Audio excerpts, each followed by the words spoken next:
Well, even though we were going through a pandemic, you know, the goals were still the same. I mean, we're always going to go into the year with the goal of winning the Sun Belt Championship and obviously win a bowl at the end of the year. But we were very grateful to get the New Orleans Bowl, and you know, there was not a lot of downtime in between the last game of the year and playing that one. So that kept us in a routine and in a system. So it ended up being really good for us.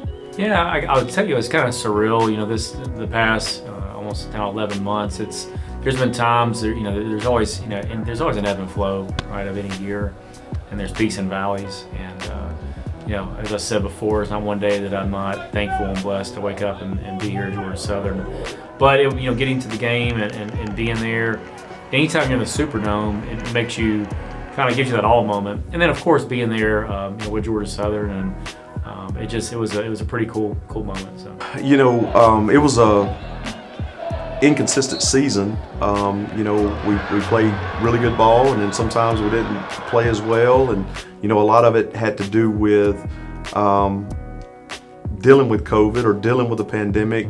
You end up in a situation where the Sun Belt has 5 bowl games that you know you have an opportunity to go to. So it was definitely exciting, and we were definitely fired up to be able to get accepted to that one, and know that we were going to have an opportunity to go compete in the postseason and win a bowl championship. When you look at the Superdome, we only have 3,000 fans there. You know, we have the best fans in the country, and I think you think about in the pandemic, really was short notice. You know, we had a really good crowd down there, and I think that's a further testament, really affirmation why we have the best fan base in the country. And so I thought, especially when we got up big early and kept the foot on the gas, that they were continuing to stay in the game, and it was a great experience. I think it's really important, regardless if it's a bowl game or if it's any game, getting your guys to play a full 60 minutes, regardless of that scoreboard.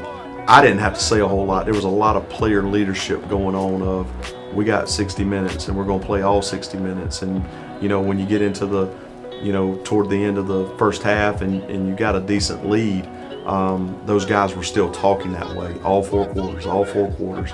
And that's what they did. They played a complete game. In this role, I derive so much satisfaction from seeing our student athletes have success and really enjoying the moment.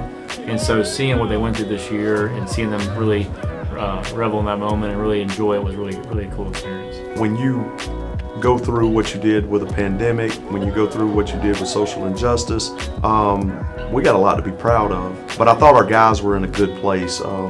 They went to New Orleans to win that football game, and that showed. Sometimes as a coach, really as a human being, you always look ahead.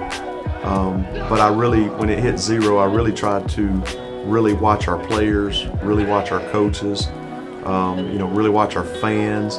You know, those guys were putting on championship T-shirts, and you know, just everybody's very happy, man. And I tried to enjoy that moment.